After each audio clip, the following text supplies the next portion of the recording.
여러분 설 명절에 살아난 이야기 많이 나누셨나요? 예, 원치 않는 이야기 듣고서 또 마음이 상하신 분들도 많이 계실 텐데요. 우리의 이 전공이잖아요. 레파토리잖아요. 늘 그런 일이 있습니다. 제가 지금은 이렇게 살짝 귀엽게 통통하지만 제가 어렸을 때는 굉장히 비만이었어요. 몸이 굉장히 비만이어가지고 명절에 우리 가족들을 만나면 그 어르신 중에 꼭 한 분이 저한테 늘 똑같은 말로 인사를 하시는 거예요. 딱 보면 성훈아 잘 있었니? 이렇게 하면 얼마나 좋았겠냐마는 그분은 저를 보실 때마다 딱 항상 이러세요. 오 뚱뚱. 그냥 워낙 친한 어른이어가지고 제가 그냥 웃고 지나갔지만 몸을 딱 돌려서 잠깐 생각해보면 뭔가 기분이 나쁘단 말이죠. 놀림 받은 것 같고. 여러분 이런 일 명절에 있으셨죠? 저는 워낙 수준이 낮아서 이런 것 가지고도 기분이 나쁘지만 여러분들은 수준이 높으셔서 또 복음 전하다가 이 핍박받는 말씀 당하셔서 마음이 상하신 분들이 또 계실 것 같아요. 이상한 일이 아닙니다. 우리 옛날 이야기에 여러분들 다 잘 아시는 흥부와 놀부가 있어요. 흥부는 착하지만은 게으르고 무능한 사람, 놀부는 못됐지만은 부지런하고 유능한 사람. 여러분은 이 흥부와 놀부 중에서 누구를 지지하고 싶으세요? 누구 편에 서고 싶으세요? 이 시간 실시간으로 한번 조사를 해보겠습니다. 자, 나는 흥부 편이다. 흥부 착한 사람이 좋다. 별로 없네요. 자, 그러면 나는 놀부 편이다. 손 들어보세요. 오, 놀부가 많아. 여러분은 이제 인생을 살 만큼 사셔서 닳고 달아서 그런 거예요. 저도 뚱뚱할 때는, 뚱뚱한 착한 소년일 때는, 순수한 소년일 때는 흥부가 너무 좋았어요. 왜냐? 학교에서 그렇게 가르치거든요. 흥부가 좋은 사람이다.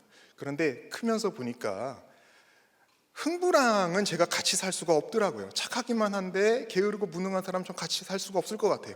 제가 못됐기 때문에. 오히려 저는 놀부같이 좀 못됐지만은 부지런하고 유능하고 같이 열심히 으쌰으쌰 할 수 있는 사람과 같이 살 것 같아요. 그래서 저는 지금은 놀부 편을 들지 않을까 생각을 합니다.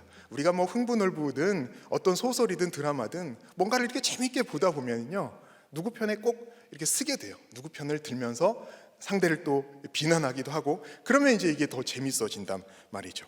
요즘 우리 큐티 본문인 욥기에도요 여러 인물이 등장해요. 욥도 나오고 또 욥의 아내도 나오고 욥의 자녀들도 나오고, 그 다음에 또 누가 나와요?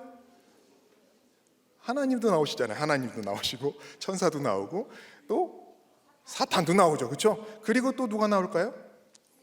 욥의 세 친구가 나와요. 이름 기억하세요? 엘리바스, 빌닷, 소발. 이름도 참 어려워요. 그렇죠? 엘리바스, 빌닷, 소발, 이렇게 세 친구가 나옵니다. 자, 여러분 이제 욥기는 절반 이상이 욥과 세 친구의 치열한 대화, 사실 이게 좋은 대화는 아니고 말싸움하는 거죠. 욥이 한 편 먹고 욥의 세 친구가 한 편 먹고 두 편이서 지금 이렇게 이제 논쟁을 벌이는 것인데요. 자, 다시 한번 우리 거수로 한번 투표를 해보겠습니다. 나는 욥 편이다. 손 들어보세요. 나는 욥 편이다. 욥을 지지한다. 생각보다 얼마 없네요. 네, 내리시고요. 자, 나는 욥의 세 친구 편이다. 손 들어보세요. 오, 있어. 욥의 세 친구 편도 있네요. 보니까 놀부를 지지하는 분들이 욥의 세 친구를 지지하고, 흥부를 지지하는 분들은 욥을 지지하시는군요. 네, 이게 주인공 좋아하시는 분들이 역시 계세요. 그리고 악당을 좋아하시는 분들이 역시 계시고요. 예, 이렇게 우리가 누구 편을 택하면 그 사람은 너무 맞는 것 같고, 그 사람에 대해서는 칭찬만 해주고 싶고, 극 중에서 그 사람과 상대인, 그 사람과 대적 관계인 사람은 또 나의 대적인 것 같고, 이렇게 하면서 우리가 이제 재미있게 얘기할 수 있어요. 욥은 틀렸고 욥의 세 친구는 맞고, 또 욥의 세 친구는 틀렸고 욥은 맞고, 이제 이러면서 우리가 읽기가 쉽단 말이죠. 그런데 성경은요, 누가 옳고 누가 틀렸다 이런 말을 하는 역사책도 아니고 도덕책도 아닙니다. 성경은 하나님께서 오늘 나에게 주시는 말씀이에요. 믿으십니까? 네, 오늘 나에게 주시는 말씀. 그래서 우리가 성경을 하나님이 오늘 나에게 주시는 말씀으로 읽으려면 성경에 나오는 이 인물들이, 그리고 인물뿐만 아니라 그 인물들이 벌이는 그 사건이 그것 자체로 그때 그 당시에 거기에 있었던 실존 인물 또는 실존 사건이라고 믿을 뿐만 아니라 그건 당연한 거고요. 거기에서 한 걸음 더 나가서 그 인물과 그 사건이 무엇인가를 가리키고 있다, 무엇인가를 상징하고 있다라는 것을 생각할 수 있어야 합니다. 여러분, 우리 태극기 있잖아요. 태극기가 그냥 그림이에요. 근데 왜 그 태극기가 우리한테 특별할까요? 그냥 모양인데, 문양인데, 그 태극기가 바로 우리나라를 상징하고 있기 때문에 그래요. 그 태극기는 우리나라를 가리키는 거예요. 우리나라를 상징하는 거예요. 우리 교회 종탑 위에도 십자가가 세워져 있어요. 십자가는 사실은 그거 뭐 로마 사람들이 사형 형구로 쓰던 거 아니에요? 나무 막대기 2개 붙여놓은 거잖아요. 근데 왜 우리는 그 십자가를 그렇게 좋아합니까? 막 목에도 걸고 다니고 귀에도 걸고 다니고 집에도 붙여놓고. 왜 그렇게 우린 십자가를 좋아해요? 그 십자가가 뭔가를 가리키기 때문에 그런 거예요. 상징하기 때문에 그래요. 무엇을 상징합니까? 우리를 향하신 하나님의 무한하신 사랑을 상징하는 것이죠. 그렇기 때문에 그 십자가가 우리한테 너무 귀한 거예요. 그래서요, 우리가 욥기를 읽을 때도 마찬가지인 거예요. 욥이든 욥의 세 친구든 또 우리가 요새 이제 주일마다 묵상하고 있는, 설교를 듣고 있는 열왕기 하에 나오는 엘리사든 수넴 여인이든 게하시든 여람왕이든 그 인물들이, 그리고 그 사건들이 실존 인물일 뿐만 아니라 그것이 무언가를 상징하는, 하나님께서 상징으로 사용하시는 기호라는 것이죠. 그러면 무엇을 상징할까요? 그 사람들과 욥과 욥의 친구들, 그리고 그들이 나누고 있는 이 이야기라는 사건이 무엇을 상징하는 것 같으세요? 다름 아니라 우리 자신입니다. 우리 자신. 모든 인류, 모든 사람의 공통된 본성을 상징하고요, 가리키고요. 그리고 그 중에 한 명인 나, 오늘 여기에 있는 나를 가리키시는 거예요. 하나님께서 우리한테 성경을 이렇게 그들의 이야기를 기록해 주시는 그 이유가, 그들이 중요해서 우리한테 지금 너희들 얘네들 잘 보고 배워라 이거 말씀하시려는 게 아니죠. 하나님의 관심은 어디에 있는 거예요? 우리한테 있는 거예요. 이 말씀을 읽는 우리한테 있는 것입니다. 그래서 그 사람들, 그 사건들까지 다 동원하셔서 하나님이 기록하셔서, 얘들아, 여기에 나타난 이 인물들이 상징하는 너희들의 모습을 보면서 너희는 내 말을 들어라. 하나님의 관심이 우리한테 있기 때문에 그들을 사용하셔서 지금 우리한테 말씀하고 계신 것입니다. 그래서 우리는 이러한 인물들에 대해서 옳고 그름으로 막 이제 생각하면서 내가 좋아하는 인물 왜 저렇게 말하느냐 이렇게 화내서도 안 되고요. 그러면 묵상하는 게 아니에요. 또는 내가 무시하는 사람을 왜 저렇게 띄워주느냐 막 이렇게 또 할 일도 아니에요. 그 사람들의 모습을 보면서 오늘 여기에 살고 있는 내 자신의 모습, 때로는 욥처럼 고난당하는 나의 모습, 때로는 이 고난이 해석이 안 되어서 죽고 싶을 만큼 힘들어하는 나의 모습, 때로는 옆에 가족과 지체들이 고난을 당하고 있는데도 전혀 공감하지 않고 옳은 소리만 막 던지고 있는 이 또 엘리바스와 같은 나의 모습을 생각하면서 내 자신에 대해서 다양한 각도에서 묵상하고 생각하는 것이 바로 이 큐티이자 우리가 해야 되는 묵상인 것입니다. 오늘 본문 5장에는 4장부터 이제 이어지는 엘리바스의 조언이 등장해요. 엘리바스의 이름의 뜻은, 목사님께서도 늘 사람 이름 나오면 이름의 뜻이 중요하다고 말씀하시잖아요. 이름의 뜻은 나의 하나님은 정금이시다, 또는 나의 하나님은 승리이시다라는 거예요. 그러니까 엘리바스의 이름에 정금이 들어있고 이제 이 승리가 들어있습니다. 우리가 다 너무 좋아하는 거예요. 자, 그러니까 하나님께서 이 엘리바스라는 인물을 통해서 누군가를 지금 상징하게 해서 보여주기를 원하시는데, 그 캐릭터가 있는데 그 캐릭터의 특징이 뭐라는 거예요? 정금 같은 사람, 또 승리하는 사람, 이기는 경험이 많은 사람, 그리고 고난이라고는 당한 것 없이 이 땅에서 잘 먹고 잘 살면서 잘 누리고 사는 그러한 금수저 같은 사람이 이제 이 엘리바스인 것입니다. 이 엘리바스와 빌닷과 소발, 이 세 친구 중에서 그래서 엘리바스가 이름도 이제 이렇게 정금이고 승리이기 때문에 대사도 이 셋 중에 제일 많습니다. 엘리바스가 말이 제일 많아요. 지난 주일 설교에서 장황하게 떠드는 설명충 말씀하신 거 기억하세요? 장황하게 설명하는 설명충. 바로 이 엘리바스가요, 장황하게 설명하는 이 설명충입니다. 그런데 이제 가만 생각을 해보니까 저는 이 엘리바스 욥기를 이제 우리 묵상을 하는데 말이죠, 욥은 사실 제가 잘 와닿지를 않아요. 그게 얼마나 힘든 것인지. 제가 당해본 게 또 이제 없잖아요. 너무 비천하기 때문에 욥의 아픔이 잘 와닿지가 않더라고요. 어느 정도의 아픔일까. 근데 이제 제가 너무 이해가 잘 되는 사람이 한 명 있었으니 그 사람이 누구였을까요?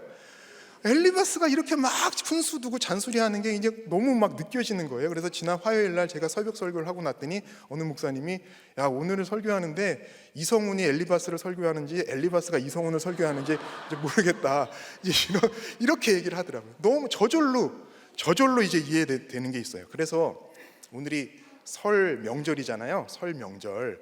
이 설 명절에 오늘 엘리바스와 똑같은, 제가 엘리바스는 근데 참 장황하게 설명을 해요. 알기 어렵게. 이게 도대체 무슨 말인가. 장황한 엘리바스의 설명을 그래도 좀 장황하지 않게 좀 줄여서 여러분들 눈높이에 맞춰서 제가 이 설명해 드리는 오늘 설명절을 한번 같이 가지려고 합니다.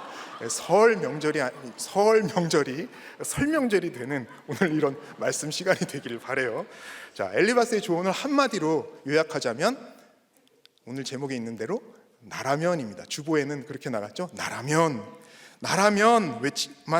외치면 이 작은 일 설명하다가 끝나는 인생이 되는 거예요.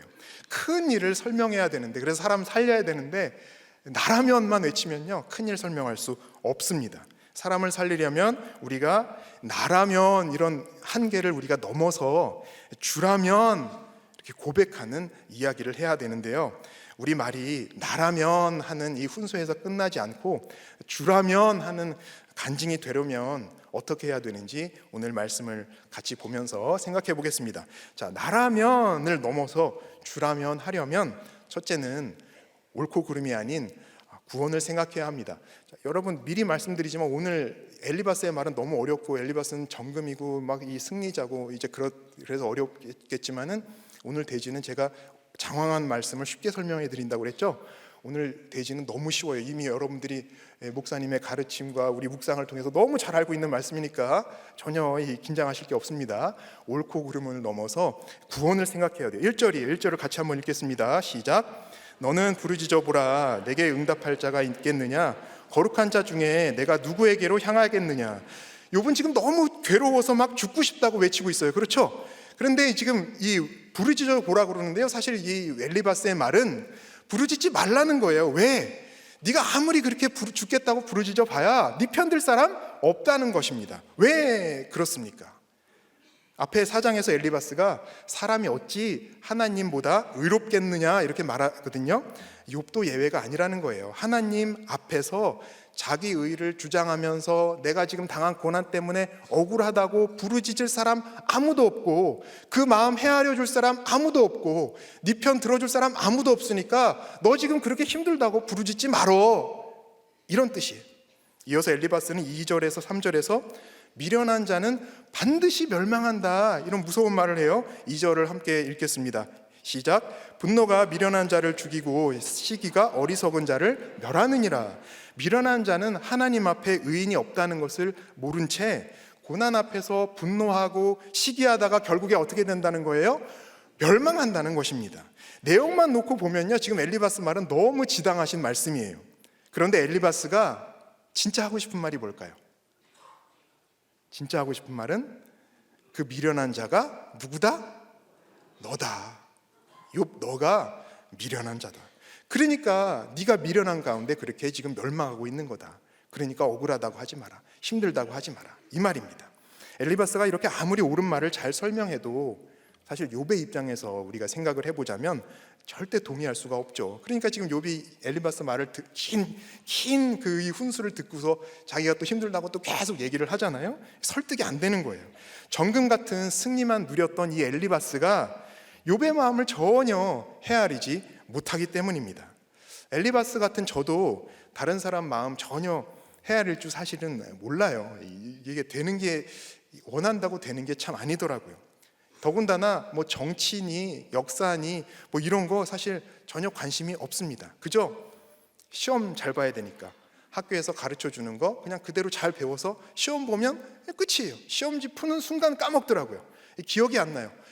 제가 관심 있는 게 아니라서 그래요. 그래서 우리 이 이승만 대통령에 대해서도요. 학교에서 제가 초등학교 뭐 중학교 때 배운 내용이라고 한 거는 진짜 부정적인 내용이 다예요. 이승만 하면 우리가 생각나는 게 이제 아직까지도 생각나는 게 있어요. 남북 통일을 반대했다. 김구 선생과 달리 남북 통일을 반대했다. 두 번째는 전쟁 찬성론자다. 세 번째는 부정선거자다. 그러니까 이게 완전히 이승만 하면은 독재자요, 나쁜 사람이라는 인식을 그냥 우리 어린 아이들, 학생들 마음 가운데 그냥 넣어준 거예요. 저도 사실 관심이 없으니까 그냥 그게 다였거든요. 근데 이제 제가 우리들 교회에 와서 우리 공동체에서 양육을 받고 또 목사님께서 나라가 있어야 예배를 드린다. 나라 이렇게 가르치면서 가르쳐 주시고 또 역사에 대해서 역사가 중요하다는 것 이렇게 강조하시면서 또 저희에게 알려주시니까 제가 이렇게 좀 배워가는 게 있습니다. 그래서 이번에도 영화를 제가 같이 가서 이 다큐멘터리 영화를 봤는데요. 와 진짜 저는 근데 그 내용을 제가 사실은 시험 뭐 역사 시험 제가 뭐 90점 아래로 맞아본 기억이 사실 없는데 선생님들이 알려주는 거 뭐 제가 다 했고 모든 문제집 다 풀고 뭐 참고서 제가 다 보고 했는데 제가 진짜 그거 몰랐어요. 이승만 대통령이 우리나라를 세울 때 그런 역할을 했다는 거 사실은 전혀 알지 못했고 그런 채로 이제 자라났어요. 근데 이제 그게 저만이겠어요? 제가 사실 교육의 혜택을 제일 많이 본 사람이 이런데 저만 못한 사람들이야 어떻게 했어요? 그렇죠? 다 모르는 거예요. 우리가 다 몰라요. 그러니까 이게 모르면 관심이 없는 데다가 모르면 할 수 있는 일은 왜곡된 것, 비난하고 욕하고 불평하고 탓하는 것밖에 없는 거예요. 그래서요 사실 여러분께 진짜 이 자녀들 그거 꼭 진짜 보여주셔야 될 것 같아요. 이게 뭐 이걸 정치적으로 보시면 진짜 이게 구속사적으로 묵상이 안 되시는 거예요. 이 편드는 게 아니라 그랬잖아요. 그렇죠? 옳고 그름을 또 바르게 잡아야 될 건 또 바르게 잡아야 되는 것 같습니다. 그래서 진짜 그건 한번 보시고 우리 역사를 아시고 더 중요한 거는 사실 우리가 이렇게 지금 이 시간에 모여서 명절도 보내고 하나님 앞에 자유롭게 예배드릴 수 있는 이 나라를 만드신 것이 하나님이신데 하나님께서 사실 그 한 사람 통해서 만들어 주셨다고 생각해요. 바로 저 몇십 킬로만 올라가면 있는 북한 땅은 똑같은 말을 쓰고 똑같은 역사를 가진 이 백성임에도 불구하고 그런 자유 없지 않습니까? 하나님께서 우리에게 해주신 일을 정말 우리가 은혜 받아야 된다고 우리 목사님 말씀하셨는데 그 말이 진짜 맞는 것 같아요. 우리가 그런 걸 생각하면서 우리가 큐티하는 교회이기 때문에 생각하고 감동받는 데서 끝나는 것이 아니라 제대로 된 팩트 체크하는 데서 끝나는 것이 아니라 은혜를 받으면서 하나님께 감사해야 되는 일이라고 생각합니다. 그런데 이제 저처럼 이렇게 남에게 관심 없고 사회에 관심 없는 사람은 그저 내가 옳다라는 생각에 이제 사로잡혀 있기 때문에 다른 사람의 마음을 전혀 공감하지 못하는 거예요. 엘리바스도 마찬가지인 거죠. 뭐가 문제일까요? 내 말이 전부 정답이다. 내 말만이 정답이다라고 착각하는 게 이제 문제입니다. 자기 생각, 자기 말이 모든 사람에게 모든 상황에서 적용될 수 있는 정답이라고 여기는 거예요. 교만처럼 큰 오류가 없습니다. 그러니까 결국에 이게 태도의 문제인 거예요. 뭐를 아느냐의 문제가 아니라요. 그 알고 있는 것을 내가 어떤 태도로 대하느냐가 문제인 것입니다. 정답을 알아도 태도가 교만하기 때문에 그 정답이 상대방에게 빛을 못 비추는 거예요. 설득을 못하는 거예요. 은혜를 못 주는 것입니다. 엘리바스가 당해본 게 하나도 없기 때문에 당한 사람의 마음을 살피지 못해요. 그래서 사실 미련한 자는 욥이 아니라 누구겠어요? 엘리바스인 거예요. 사실 욥의 상황은 지금 굉장히 특별한 상황입니다. 여러분 아시는 대로 욥은 아무 잘못한 게 없어요. 억울하게 지금 고난을 아무 까닭 없이 당하고 있는 것입니다. 이것이 얼마나 억울한 일인지 하나님께서 실제로 이 욥기에 카메오로 등장하셔서 보여주시잖아요. 하나님이 사탄의 그 질투와 계략에 속아 넘어가셔가지고 마치 그래서 이유 없이 욥에게 이 고난을 주시는 것처럼 이렇게 지금 하나님께서 연기를 해주고 계시잖아요. 무엇을 강조하는 거예요? 욥이 아무 이유 없이 고난을 당하고 있다. 하나님이 자랑하실 만큼 의인인데 억울한 지금 고난을 당하고 있다. 이만큼 특별한 상황이다라는 것을 지금 보여주고 계신 것이죠. 그래서 아무리 내 고난이 힘들다, 내가 억울하다고 외치는 사람도 욥 앞에 서면 욥의 이야기를 묵상하는 순간 그 입이 다물어지게 되는 거예요. 그런데 여기서 중요한 것은요, 고난의 특별함은 고난의 크기에 있는 것이 아니라는 것입니다. 고난이 세다고 내 고난 특별하다 이렇게 얘기할 수 있는 게 아니라는 거예요. 고난의 특별함은 그 고난이 구원을 위한 것이다. 구원을 위한 고난이기 때문에 그것이 특별하다는 것입니다.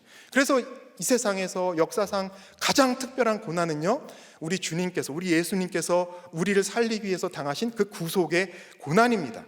그리고 사도와 선지자들이 구원의 사명 감당하다가 당하게 된 이 고난도요, 이 특별한 고난인 거예요. 이 특별한 고난을 지금 욥이 대표로 등장해서 보여주고 있습니다. 우리도 힘들어서 목장에 오게 되었는데 목장에 가면 나보다 훨씬 더 센 고난을 당하신 분들이 어떻게 말씀으로 살아내시는지 그 간증을 듣잖아요. 살아난 이야기를 듣잖아요. 그러면 우리 어떻게 됩니까? 막 나오던 불평이 입이 다물어져서 나오지 않게 돼요. 그러면서 어떻게 돼요? 내가 힘들다고 하던 그 고난, 나를 사로잡고 있던 그 고난이 이제 객관화되는 거예요. 대상이 되는 거예요. 그래서 그 고난에 대해서 내가 객관적으로 생각할 수 있게 되고, 그러면서 예배와 목장을 통해서 하나님의 말씀이 들리는 것이고, 그 말씀으로 내 고난이 해석되어서 결국에 내가 내 죄를 깨달아서 이제 회개하게 되는 것이죠. 이것이 이제 구원에 이르게 되는 이 과정인 것입니다. 하지만 엘리바스는 이런 특별함 전혀 헤아리지를 못해요. 왜 그렇습니까? 자기가 세상에서 제일 특별하기 때문이에요. 나만 특별하기 때문에 주변에는 특별한 게 하나도 없어요. 알 필요가 없습니다. 그러니까 맨날 하는 말이 나는 맞고 너는 틀렸다. 나는 옳고 너는 틀렸다. 이것밖에 없어요. 그러니까 이래라 저래라 내 말대로 해라 이 말밖에 할 수 있는 게 없습니다. 엘리바스만 그런 것이 아니라요, 빌닷과 소발도 마찬가지예요.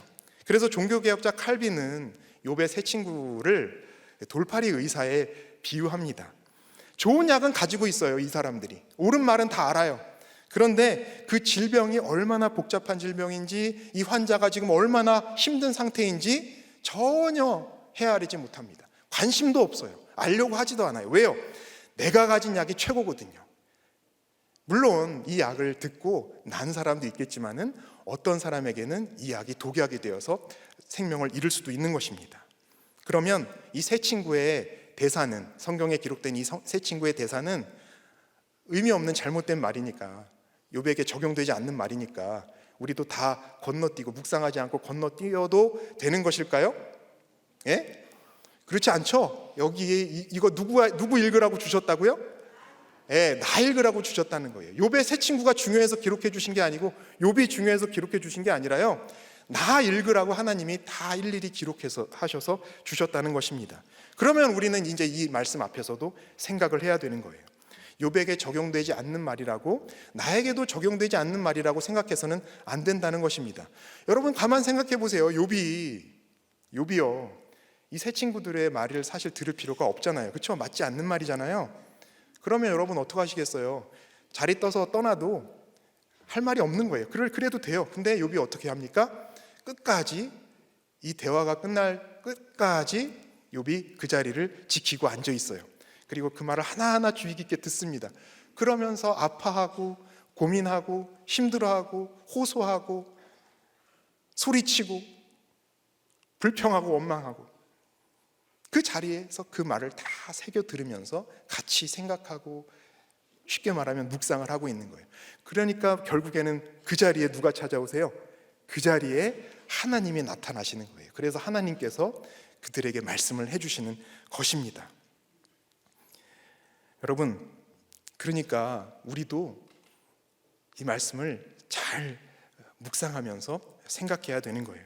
여기에 저 같은 엘리바스 부모님들 많이 계시죠? 집에서 엘리바스처럼, 직장에서 엘리바스처럼 행세하시는 분들 계실 텐데요. 이 말씀을 통해서 여러분이 아는 것이, 아시고 계신 것이 제일 특별하다는 그 생각이 오히려 미련한 것임을 생각하시기 바랍니다. 엘리바스처럼 상처를 준 사람이나 욥처럼 상처를 받은 사람이나 모두가 옳고 그름을 넘어서야 되는 거예요. 그래야 서로 죽이는 결론이 아니라 모두를 살리는 구원의 결론을 얻는 줄 믿습니다. 제 아내는요, 1년 중 겨울을 제일 무서워해요. 왜냐하면 계절성 우울증 증상이 이제 겨울이 되면 심해지더라고요. 그러니까 저도 수년 동안 같이 살다 보니까 겨울이 되면 제가 이제 긴장이 되는 게 있어요. 아내가 우울한 표정으로 저에게 다가와서 대화를 시작하려고 하면 일단은 이제 겉으로는 아주 잘 들어주는 척을 합니다. 공감을 해주는 표정과 말투를 하면서 이제 이렇게 이제 응대를 해주려고 하지만 제 머릿속은 이미 자동적으로 돌아가는 프로세스가 있어요.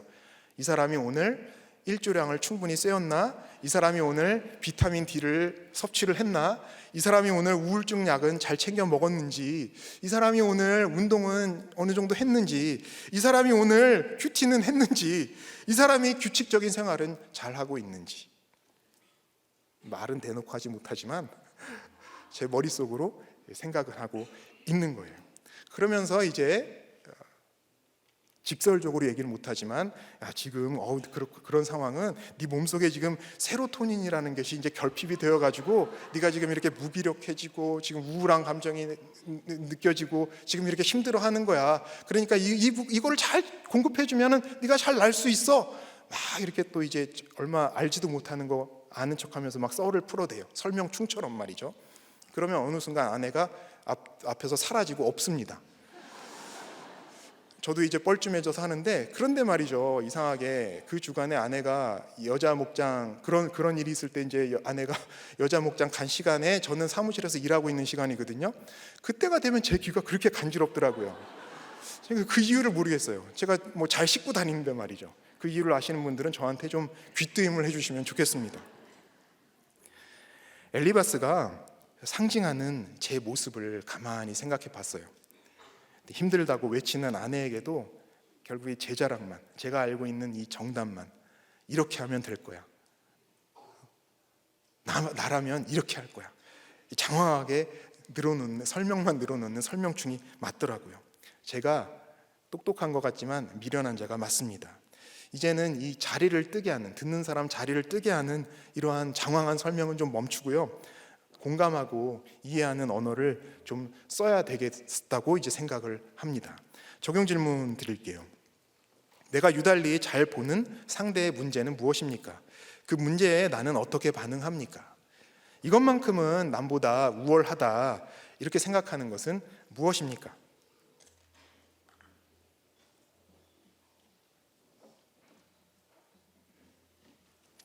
나라면을 넘어서 주라면 하려면 두 번째로 내가 100% 죄인임을 알아야 합니다. 오늘 대지 쉽다고 그랬죠. 내가 100% 죄인임을 알아야 합니다. 8절이에요. 같이 한번 읽겠습니다. 나라면 하나님을 찾겠고 내 일을 하나님께 의탁하리라. 엘리바스가 지금 나라면 이럽니다. 나라면, 내가 너라면 이러는 거죠. 그래서 나라면 말이지 이런 거예요. 나라면 말이지. 뭐 생각나세요? 나 때는 말이지. 여러분 이제 언제부턴가 우리가 라떼를 보면 저같이 이 꼰대들은요, 라떼를 보면서 내 죄를 한번 생각하면서 멈춰서야 되잖아요. 아, 내가 나 때는 말이지 그만해야 되겠다. 근데 이제 메뉴가 하나 더 추가됐어요. 나라면 말이지. 그래서 라면을 볼 때마다 여러분들이 이제 저 같은 설명충들은 아, 내가 나라면 말이지 했던 이런 교만함을 좀 생각하시고 한 템포 잠깐 브레이크를 밟으시면 좋겠습니다. 나라면 무슨 뜻입니까? 나라면 너처럼 안 하고 이렇게 할 거야. 훈수 두는 거예요. 그런데 이 엘리바스의 훈수가 너무 옳은 말씀이에요. 하나님을 찾겠고 내 일을 하나님께 의탁하리라. 아니, 하나님 믿는 사람이라면 이 말에 토를 달 수 있는 사람이 누가 있겠어요? 아멘 해야 될 말 아니에요? 지당하신 말씀입니다. 당연합니다. 도저히 반박할 수가 없는 옳은 말이에요. 좋은 약 맞습니다. 그리고는 9절부터 16절까지 엘리바스는 하나님에 관한 지식을 진짜로 쫙 설명을 하는데요. 9절과 13절만 같이 한번 읽겠습니다. 시작. 하나님은 헤아릴 수 없이 큰 일을 행하시며 기이한 일을 셀 수 없이 행하시나니 지혜로운 자가 자기의 계략에 빠지게 하시며 간교한 자의 계략을 무너뜨리심으로. 전체적으로 너무 문장이 명문이에요. 그리고 신학적으로도 올바른 진술입니다. 13절은요, 사도 바울이 고린도후서 3장 19절에서도 긍정적으로 인용할 만큼, 복음을 증명하기 위해서 이 근거로 사용할 만큼 이제 이 옳은 말인데요. 고린도후서 3장 19절에 보면 이 세상 지혜는 하나님께 어리석은 것이니 기록된 바 하나님은 지혜 있는 자들로 하여금 자기 꾀에 빠지게 하시는 이라 하였고 그랬습니다. 이거 사도 바울이 이렇게 인용했다는 거 하나만 봐도 엘리바스가 지금 하나님의 섭리에 대해서 얼마나 정확하게 이해해서 가르쳐주고 있는지 우리가 알 수 있어요. 엘리바스는 창조주와 구속주이신 우리 하나님의 섭리에 대해서 간단 명료하게 정리해서 알려주고 있습니다. 엘리바스가 진짜 설명충이 맞아요. 하지만 문제가 무엇일까요? 나라면 이 한 단어에 모든 문제가 다 담겨 있는 것입니다. 하나님에 관한 이해와 지식과 믿음도 결국 내 안에 있는 나의 이해, 나의 지식, 나의 믿음이라는 거예요. 내가 이런 믿음과 지식과 이해를 가졌기 때문에 너는 내 말을 들어야 된다, 이 말이거든요. 그래서 엘리바스의 말이 맞는 것 같지만, 내용은 맞지만 사실은 틀린 것입니다. 아무리 올바른 신론을 가졌어도 그 주인공이 누구예요? 엘리바스의 말에서 지금 주인공이 누구예요? 엘리바스 자신이거든요. 하나님을 설교하는 것 같고 하나님에 대해서 고백하는 것 같지만 엘리바스의 말은 결국 엘리바스 자신의 지식과 이해와 믿음을 드러내는 자기 자랑입니다. 이것이 문제예요. 성경이 내 자신에 대해서 가르쳐주는 가장 중요한 지식이 무엇일까요? 우리가 성경을 묵상할 때, 창세기부터 요한계시록까지 우리가 묵상할 때 내 자신에 대해서 알아야 되는 단 한 가지만 꼽아라, 이렇게 하면 여러분들 어떤 걸 꼽으실래요? 물론 하나님이 나를 구원하셨다, 하나님이 나를 천국으로 인도하셨다, 하나님이 나를 회복시키셨다, 하나님이 나를 잘 살게 하실 것이다, 다 귀한 말이고 복음이에요. 그러나 내 존재를 기준으로 놓고 보았을 때, 내 삶을 놓고 보았을 때, 좀 어려운 말로 하자면 내 실존을 놓고 보았을 때 우리가 반드시 알아야 되는 그 한 가지 진리 하나 꼽아라 라고 한다면 내가 100% 죄인이라는 것입니다. 내가 100% 죄인이라는 것을 알지 못하면요, 예수님께서 나를 위해 죽으셨다는 그 사실도 사실은 아는 것이 아니에요. 하나님이 나를 구원하셔서 천국 백성 삼아주셨다, 내가 100% 죄인이라는 것을 알지 못하면 사실 그 진리도 아는 것이 아닙니다. 하나님이 100% 옳으시다는 이 고백도요, 내가 100% 죄인이라는 지식이 있어야만 깨달을 수 있는 진리인 거예요. 그런데 우리가 진짜 고난이 빡세거나 진짜로 센 죄를 짓고서 감옥에 가는 그러한 고난을 당하지 않고서는 내가 100% 죄인이라는 사실을 알기가 너무 어렵더라고요. 제가 이래봬도 신학 박사잖아요. 그런데 참 내가 100% 죄인이다라는 것이요, 제가 이렇게 설명충으로서 설명을 할 정도로 알고 있어요. 그런데 진짜 그게 느껴지는 게 없는 것 같아요. 그게 너무 진짜 슬픈 것 같습니다. 왜 우리는 이 100% 죄인이라는 게 이해가 잘 안 될까? 우리 인식의 한계 때문이기도 한 것 같아요. 여러분, 100% 죄인이라고 하면 그건 양의 개념이잖아요, 그렇죠? 양의 개념이에요. 그러니까 100% 죄인이라고 하면 나는 양으로 생각하는 거예요. 그러면 진짜로 실제로 죄를 짓고서 죄값을 치르고 있는 저 사람과 나를 비교하면 저 사람은 90점짜리 죄인이고 나는 기껏해야 10점짜리 죄인이라는 거 저절로 생각이 되는 거예요. 그러니까 복음에서 성경이 아무리 전적으로 부패한 죄인이다, 100% 죄인이다라고 가르쳐도 그것이 잘 동의가 되지 않는 것이죠. 그런데 성경에서 말하는 이 죄인이라는 것은요, 양적인 개념이 아닙니다. 우리가 이제부터는 죄에 대해서요, 양으로 접근해서는 안 돼요. 누구 죄가 더 많냐, 누구 죄가 더 적냐, 나는 몇 점짜리 죄인이냐, 이렇게 생각을 하면 안 된다는 거예요. 이 죄에 대해서는요, 질적으로 우리가 이해를 해야 됩니다. 질적으로 이해를 해야 되는 거예요. 무슨 말이냐?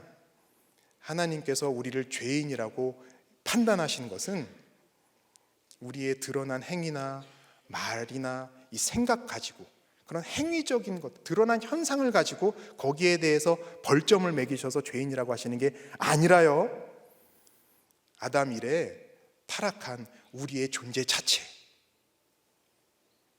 우리의 생각의 그 구조 자체, 우리가 살아갈 수밖에 없는, 우리가 가지고 태어난 우리 DNA 자체가 죄인이라는 것입니다.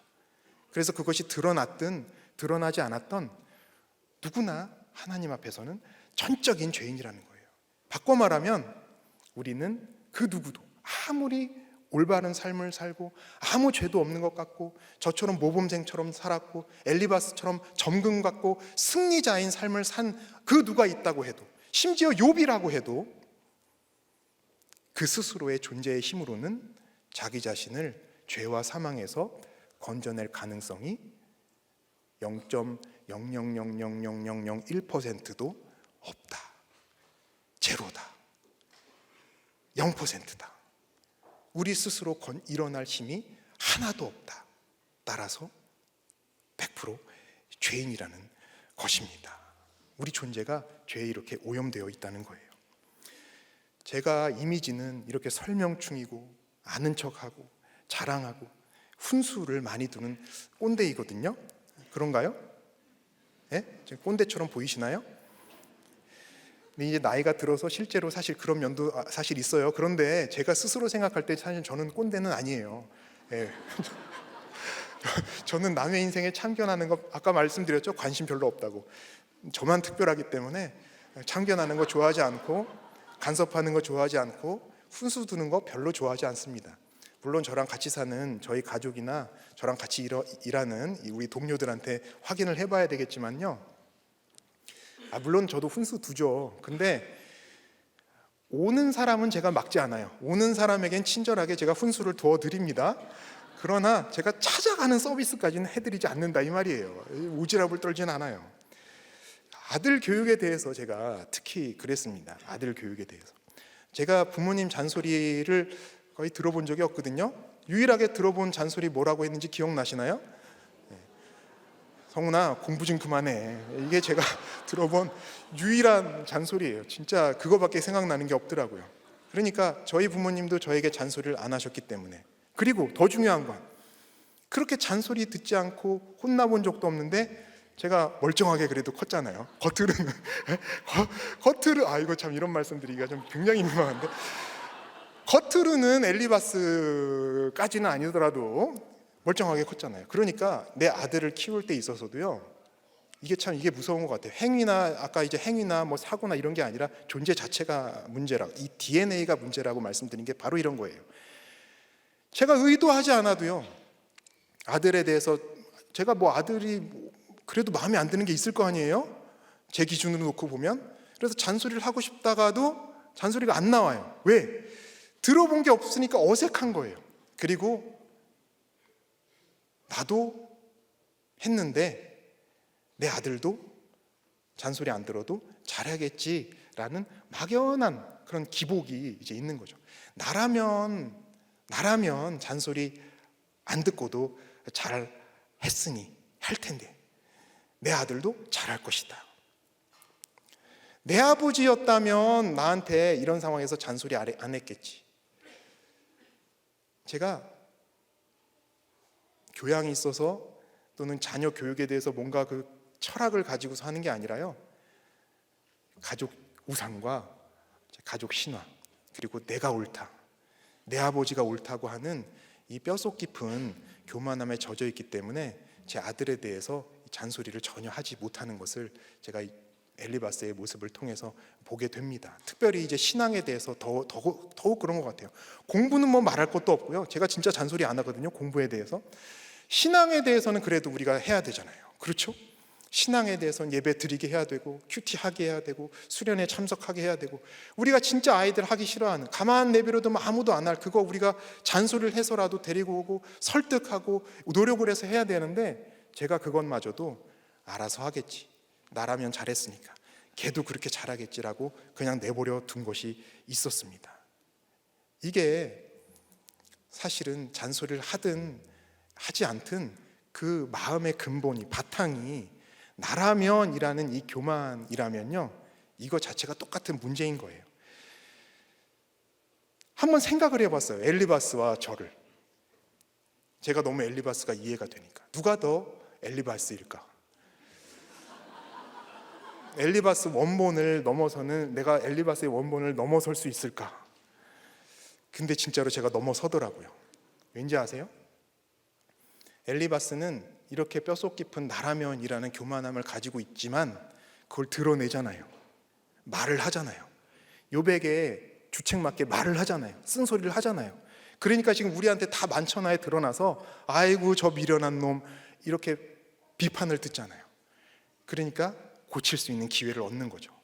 그러나 저처럼 교양과 체면으로 똘똘 뭉쳐서 속으로는 온갖 생각하면서도 겉으로 절대 얘기하지 않는 사람은 드러나지 않아요. 문제가 이제 존재에 담겨있는 이 죄의 DNA가 드러나지를 않습니다. 그러면 어떻게 되는 거예요? 교정될 기회를 얻지를 못해요. 그냥 죄 가운데서 그냥 그 DNA 가지고 살다가 멸망의 길로 가는 것입니다. 그래서 제가 더 문제가 많은 거예요. 이제 아들이 고등학생 되는데요, 성령이 아니라 지금까지 이 나라면의 이 악한 영, 나라면 스피릿에 젖어 있는 저의 교만의 죄악을 회개하면서 이제부터는 필요한 잔소리와 훈육을 하는 적용을 하도록 하겠습니다. 적용 질문 드릴게요. 제 꾀에 넘어간 적이 있습니까? 내 꾀에 넘어간 적이 있습니까? 내가 답답해서 속이 터지는 사람은 누구인가요? 그 사람에게 오늘 나는 무슨 말을 해주고 싶습니까? 또는 참아야 할 말은 무엇입니까?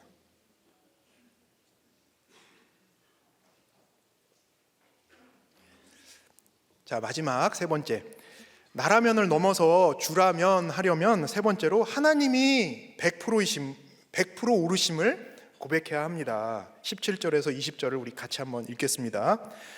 볼지어다 하나님께 징계받는 자에게는 복이 있나니 그런즉 너는 전능자의 징계를 업신여기지 말지니라. 하나님은 아프게 하시다가 싸매시며 상하게 하시다가 그의 손으로 고치시나니 6가지 환난에서 너를 구원하시며 7가지 환난이라도 그 재앙이 너에게 미치지 않게 하시며 기근 때의 죽음에서 전쟁 때의 칼의 위협에서 너를 구원하실 터인즉. 너무 우리가 읽기만 해도 막 위로가 되는 말씀이죠. 이 말씀대로 우리한테 이루어지기를 너무 소망합니다. 정말로 하나님께 징계를 받는 게 복이에요. 지금 방금 말씀드렸잖아요. 드러나서 징계받아야 교정될 기회를 얻는다고. 그게 복 맞습니다. 징계를 업신여기지 않고 잘 받으면서 회개하면 하나님이 반드시 살려주세요. 그런데 문제가 뭐예요? 이 당부를 지금 엘리바스가 자기 자신이 아닌 남에게 한다는 게 문제입니다. 사실 징계받는 것이 복이라는 말은요, 고난을 받는 사람이, 고난 당하는 사람이 말씀으로 자기의 고난을 해석해서 자기 죄를 깨달아 고백할 그 고백이에요. 그러니까 지금 엘리바스의 입을 통해 나온 이 말씀을 우리가 읽으면서 내가 지금 당한 이 고난을 해석하고 내 죄를 깨달아서 회개한다면 그야말로 최고의 복입니다. 그러나 이것을 내가 아니라 다른 사람에게, 더군다나 지금 현재 고난을 당하고 있는 나의 가족, 나의 지체에게 이렇게 그냥 아무 생각 없이 던져버린다면 그 말은 아무리 옳은 말이더라도 아름다운 소식이 될 수 없습니다. 위로는커녕 마음의 문을 더 꼭꼭 닫게 만들 뿐이에요. 게다가 21절에서 우리가 읽진 않았지만 21절에서 26절을 보시면 엘리바스는 미래에 대해서 지금 장담합니다. 아무 문제 없이 하나님께서 하나님 앞에 회개하고 하나님이 회복시켜 주시면 아무 문제 없이 화목하게 살 것이라고, 또 평안함을 얻을 것이라고, 자손이 많아질 것이라고, 장수할 거라고, 이렇게 희망찬 미래에 대해서 듣기 좋게 장담을 하는 거예요. 그런데 사실 이렇게 잘 될 거야, 다 잘 될 거야, 네가 예수만 믿으면, 네가 회개하고 하나님께 돌아오기만 하면 다 잘 될 거야, 이런 말이 욥에게 무슨 위로가 되겠습니까? 욥은 이미 10명의 자녀 다 잃었잖아요. 그리고 이미 자신의 삶이 무덤에 들어간 것만도 못한 다 망가진 삶이에요. 아무 의미가 없는 말입니다. 엘리바스가 듣기에는 지금 너무 좋은 말을 하는 것 같지만 사실 욥의 마음을 더 아프게 하는 약올림이 될 뿐입니다. 엘리바스가 그 똑똑한 머리로 병 주고 약 주고 하고 있을 뿐이에요. 무엇이 문제일까요, 여러분? 엘리바스가 하나님이 100% 오르시다는 것을 인정하지 않는 거예요. 실론을 그렇게 장황하게 잘 설명을 했는데 하나님이 100% 오르시다는 그 고백을 지금 하지 못하는 것입니다. 무슨 말입니까? 하나님의 큰 일인 구원조차도 내 생각 안에서 판단한다는 거예요. 내 머리로 생각한다는 것입니다. 그래서 내가 생각할 수 있는 이 세상, 내 삶 안에서만 하나님의 구원을 생각하고 있는 거예요. 그렇게 단정 짓고 있는 것입니다. 하나님의 구원은 내 생각이 아닌 하나님의 생각과 뜻대로 이루어지는 것이잖아요. 하나님의 구원은 내가 원하는 때, 내가 바라는 때에 이루어지는 것이 아니라 하나님께서 정하신 때에 이루어지는 것 아니겠습니까? 우리가 이 땅에 사는 어느 시점에 하나님의 원하시는 때가 이루어질 수도 있어요. 그런 일이 많이 있습니다. 그러나 그러한 일이 많이 있든 없든 하나님께서 우리에게 베푸시는 그 구원의 완성은요, 그것이 이루어지는 하나님의 진정한 최종적인 때는 우리가 이 인생을 다 마치고 하나님 앞에 서는 그 순간입니다. 하나님께서 맞아주시는 그 천국에 들어가는 그 순간에야 비로소 하나님께서 우리에게 베풀어 주신 그 구원의 완성을 보는 거예요. 그러니까 우리가 천국에 들어간 이후에나 생각할 수 있고 기대할 수 있는 말은 그 구원을 엘리바스는 지금 그 똑똑한 머리로 내가 원하는 때 내가 원하는 방식으로 이루어져야 된다면서 지금 단정을 하는 것입니다. 이 땅에서는 밑동 잘린 나무 같은 우리 인생이잖아요. 이러한 밑동 잘린 나무 같은 우리의 인생, 말씀에 따라서 하루하루 조금씩 만들어져 가면서 조금씩 성장하면서 마지막 순간에 그 우리에게 주실 완성을 바라보면서 자라가는 과정일 뿐입니다.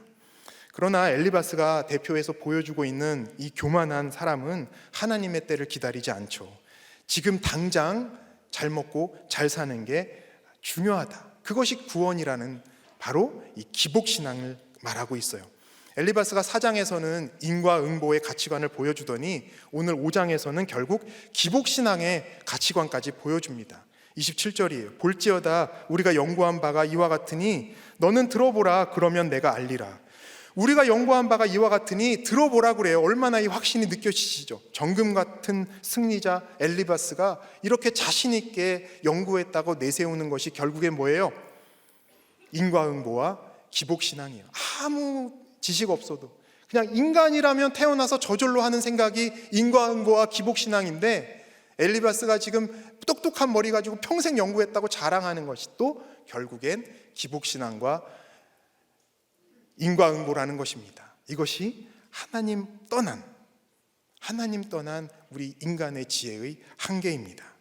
하나님이 100% 오르시다는 것을 전적으로 인정하지 못할 때, 고백하지 못할 때 생기는 우리의 한계예요. 우리는 나라면을 넘어서 주라면이 되어야 합니다. 내가 정답이라는 이 자존적인 교만을 넘어서 주님만이 정답이심을 이 고백하는 데까지 우리가 나아가야 해요. 성장해야 합니다. 그래서 너라면 이래야 해 잔소리하고 나라면 이럴 거야 이 훈수 두지 말고 이 상황에서 이 문제 앞에서 이 고난 앞에서 주님이라면 어떻게 하실까 생각해야 되는 것입니다. 날마다 말씀으로 질문하고 또 말씀으로 하나님의 답을 구해야 되는 것이에요. 우리 큐티인으로 묵상하는 교회가 점점 많아지고 있는데요. 올해부터는 저희 작은아버지 목회하시는 교회도 이제 큐티인을 시작했습니다. 우리와 같이 매일 새벽 큐티인 본문으로 이제 작은아버지께서 설교를 하고 계세요. 큐티인 본문 해설을 최대한 반영해서 설교 준비하신다고 하더라고요. 그래서 목사 가정에서 잘하셨잖아요, 저처럼. 그리고 합동교단에서 또 목사 한 수 받고 또 20년을 아프리카 선교 오지 선교회를 다녀오셨어요. 그리고 이제 한국에 오셔가지고 이제 7년째 담임 목회를 하고 계시니 설교에 대해서 얼마나 자기의 철학과 그 신념이 있지 않겠습니까? 자기의 시각이 있지 않겠어요?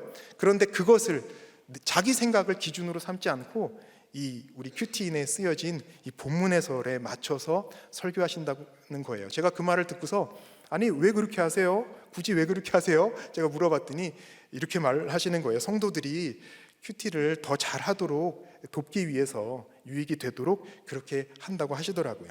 작은 아버지의 적용을 보면서 큐티인을 만들고 있는 제가 더 큰 책임을 느끼게 됩니다. 저라면 제게 익숙한 것, 내 생각, 내 기준, 내 철학 버리지 못했을 것 같아요. 저는 아주 어려서부터 목사가 꿈이었거든요. 그랬기 때문에 평생 저는 제가 사명을 어려서 받아서 평생 사명 따라 가는 줄 알았어요. 거기에 대한 이 엘리바스 같은 자부심도 정말 굉장했습니다. 그런데 몇 해 전에 이제 주일 설교 후에 목사님과 이제 대화를 나누다가 제가 왜 목사를 되려고 했을까를 깊이 생각할 수 있는 기회를 가졌어요. 그러면서 이제 다시 생각해 보았습니다. 사실 저희 아버지 외과 의사시거든요. 아버지처럼 공부를 잘했기 때문에 조금만 더 열심히 했으면 아버지처럼 의사를 될 수도 있었을 텐데 말이죠. 왜 의사가 아니라 할아버지처럼 아버지처럼 의사 될 수도 있었는데 왜 할아버지처럼 목사를 택했을까? 왜 목사 되고 싶어 했을까? 저는 그때까지 사명인 줄 알았는데 생각해 보니 두 분의 삶이 비교가 되었던 거예요. 아버지는 의사시지만 선교한다는 마인드로 평생을 사셨기 때문에 세상적으로 보면 참 별거 없는 의사였어요. 참 힘든 인생이었습니다. 그러나 제가 본 할아버지는 물론 할아버지도 고생하시면서 목회를 하셨지만은 제가 태어나서 본 할아버지는 이미 성공한 모습이었어요. 이미 성공한 목회자였습니다. 그러니 아버지는 수고하고 힘들게 사시는 인생, 의사지만 할아버지는 목사지만 성공을 누리고 많은 사람들에게 존경과 칭찬을 받으면서 그렇게 살고 있는 화려한 모습. 여러분, 그러면 제가 사명을 따라서 목사를 선택한 것인가요? 이제는 여러분도 다 아시겠죠? 제가 사명 따라서 목사를 택한 것이 아니라 제가 진짜 욕심 때문에 십자가 지기 싫고 칭찬과 인정과 이 세상 명예를 누리기 위해서 목사가 됐다는 것을 그제서야 비로소 깨닫게 되었습니다. 제가 진짜 별 볼 일이 없는 인생이고요. 고개를 사실 들 수가 없는 인생이고 이렇게 여러분들 앞에서 설명충이니 이렇게 사실 떠들 만한 그런 군번이 되지가 않아요. 저는 그냥 뼛속 깊이 기복적이고 인과응보적인 DNA에 사로잡혀 있는 죄인에 불과한 것이고요. 목사의 사명 또한 이 DNA에 따라서 그냥 자연적으로 선택한 그것이라는 것을 제가 고백하지 않을 수 없습니다. 그래서 자격 없는 인생 맞아요. 제가 제일 심하지만은 사실 이런 엘리바스가 우리 가운데 사실 있습니다. 정말 자기 자신에 대해서 깨닫지 못해요.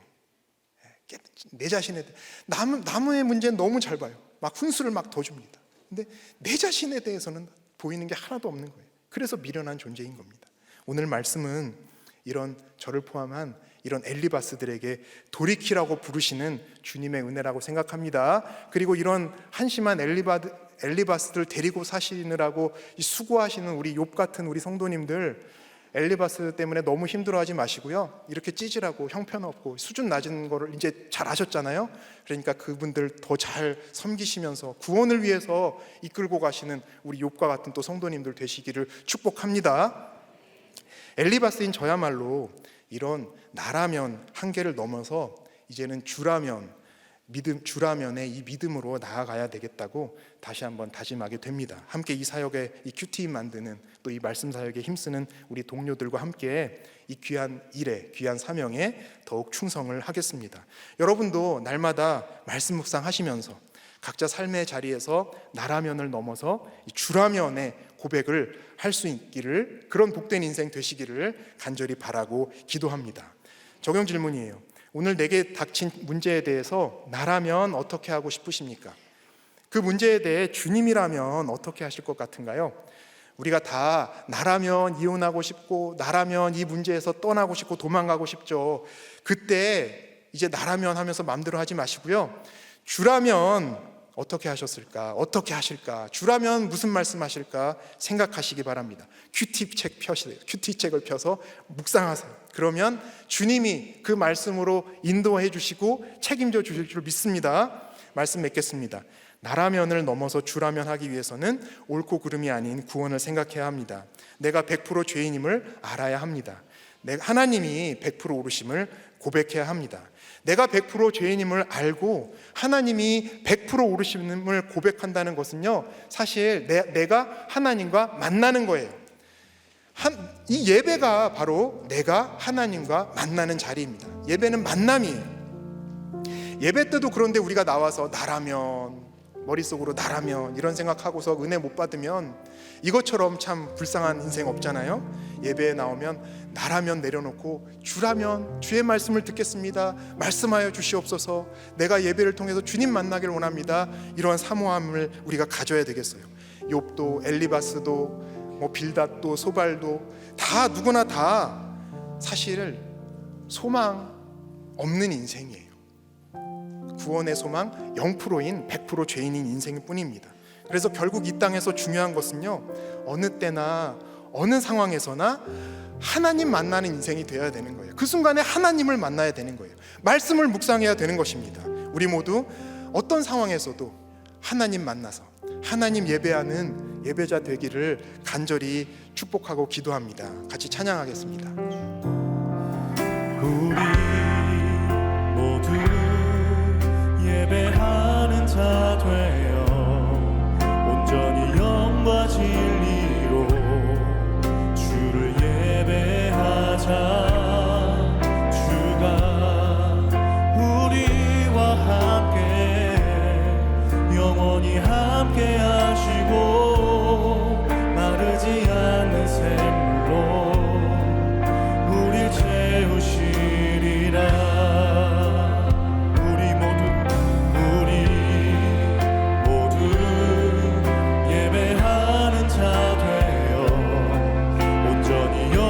진리로 주를 예배하자. 주가 우리와 함께 영원히 함께 하시고 마르지 않는 샘물로 우릴 채우시리라. 아멘. 우리 모두 예배하는 자 되어 온전히 영과 진리로 주를 예배하자. 주가 우리와 함께 영원히 함께 하시고 마르지 않는 샘물로 우릴 채우시리라. 우리 모두 예배하는 자 되어 온전히 영과 진리로 주를 예배하자. 주가 우리와 함께 영원히 함께 하시고 마르지 않는 샘물로 우릴 채우시리라. 우리 모두 예배하는 자 되어 온전히 영과 진리로 주를 예배하자.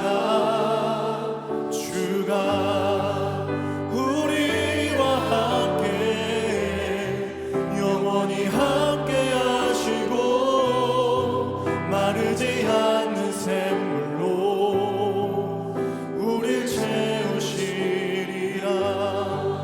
우리 목소리로 우리 모두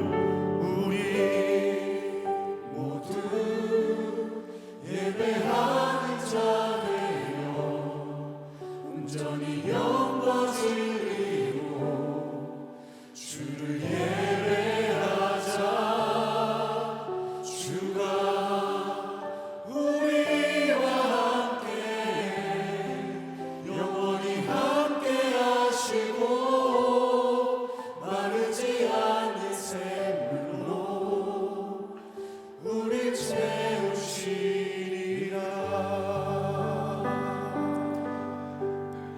함께 기도하실 때요, 나라면 이러겠다 저러겠다, 지금까지 하나님을 거역했던 우리 교만한 죄악을 회개합시다. 내 앞에 깊숙이 뿌리 내린 이 교만, 그리고 그걸 보면서 또 느끼는 똑같은 그 열등감을 제발 좀 넘어서게 해달라고. 이 죄의 DNA를 나의 힘으로는 할 수 없으니 주의 영이 오셔서 넘어서게 해달라고 간절히 기도합시다. 내가 100% 죄인인 것과 주님이 100% 오르신 것을 이제는 100% 인정하게 해달라고. 그래서 나라면이 아니라 주라면 하는 인생 되게 해달라고 우리 간절히 기도하시겠습니다. 가정과 또 그런 교회 되게 해달라고. 우리 나라 위해서 다 함께 주여 한번 부르시고 간절히 기도하시겠습니다. 주여.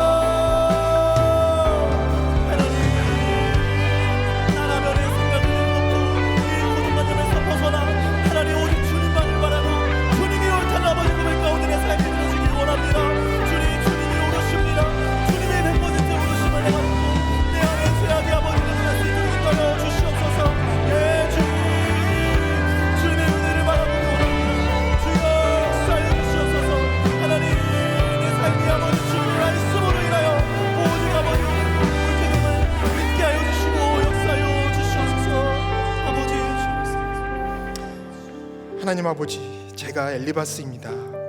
공부도 많이 하고 또 많이 안다고 생각하면서 그렇게 까불면서 살았습니다. 지식도 많고 아는 것 많다고 스스로 생각하고 잘난 줄 알았지만 결국 그것이 목사라면서 사람 살리지도 못하고 사람 죽이는데 오히려 많은 상처를 주고 낙심하게 하고 이렇게 돌팔이 목사처럼 살았던 인생인 것을 하나님 엘리바스를 이렇게 묵상하면서 제가 조금이나마 생각하게 됩니다. 제가 이렇게 형편이 없습니다. 그러나 주님, 우리 힘으로 이렇게 할 수 있는 것이 아무도 없습니다.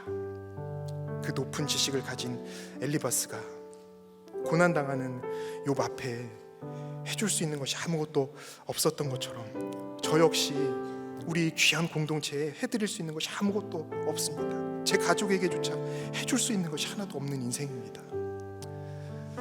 그러나 주님께서 우리를 만나 주셨습니다. 우리에게 찾아오셨습니다. 우리에게 예배 드릴 수 있도록 해주셨습니다. 그렇기 때문에 이 시간 저의 유일한 소망은 하나님 앞에 예배 드리는 것 뿐입니다. 하나님 만나는 것 뿐입니다. 아버지, 이런 저희들을 성도로 불러주시고 자녀로 삼아주셔서 예배하는 기쁨을 알게 하시니 감사합니다. 그래서 이제 주님밖에는 우리에게 참 소망이 없음을 고백합니다. 아버지, 우리 가운데 가족이 속을 속이는 그러한 고난 너무도 많습니다. 배우자가 집을 나간 분들도 계십니다. 직장에서 또 위기를 맞은 분들도 계시고 자녀 때문에 살 수 없는 그러한 고난 가운데 매일 눈물을 흘리면서 그렇게 죽겠다고 외칠 수밖에 없는 그런 안타까운 우리 사연들이 너무도 많습니다. 몸이 아파 일으킬 수 없는, 일어날 수 없는 그러한 연약함 가운데 계신 성도들도 계십니다. 그리고 이 말씀이 들리는 가정으로 잘 세워주셔서 사명 감당하고 있는 그러한 성도들, 아무 고난 없지만 그렇게 충성스럽게 열심히 섬기고 있는 분들도 또 많이 계십니다.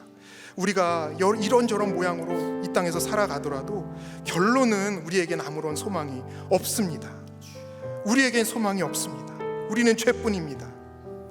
이곳에서 하나님을 예배하는 자로, 하나님을 의지하는 자로, 하나님을 소망하는 자로, 신령과 진정으로, 영과 진리로 하나님께 예배하는 우리 모두가 될 수 있도록 우리를 도와 주시옵소서. 우리 가정이 그런 가정 되게 해주시고 우리 교회가 그런 교회 되게 해주시며 아버지, 이 나라도 불쌍히 여겨주셔서 하나님의 뜻을 거스리고 창조를 파괴하려 하고 하나님 인본주의적인 가치관에 쩔어서 이렇게 다음 세대마저 세뇌시키고 있는 이 안타까운 현실 주님 손에 맡기오니 아버지 하나님, 우리를 구원하여 주시옵소서. 그래서 옳고 그름이 아니라 구원 하나만 남는 우리 교회와 우리 나라가 될 수 있도록 주님 은혜를 더하여 주시옵소서. 이 시간 나라면의 인생 살지 않고 이제 주라면 인생 살 수 있게 불러주신 그 은혜에 너무 감사하여서 하나님께 귀한 예물 드립니다. 주님께서 받아주시옵소서. 그리고 하나님께 드릴 것만 있고 이웃에게 나눌 것만 있는 복된 인생 될 수 있도록 하나님께서 우리의 건강과 우리의 하는 일과 우리의 가정과 우리의 사업과 아버지 하나님 우리의 모든 아이디어와 프로젝트와 우리의 학업 위에 주의 성령님께서 우리 기름을 부어 주시옵소서. 주 예수 그리스도의 이름으로 기도하옵나이다. 아멘.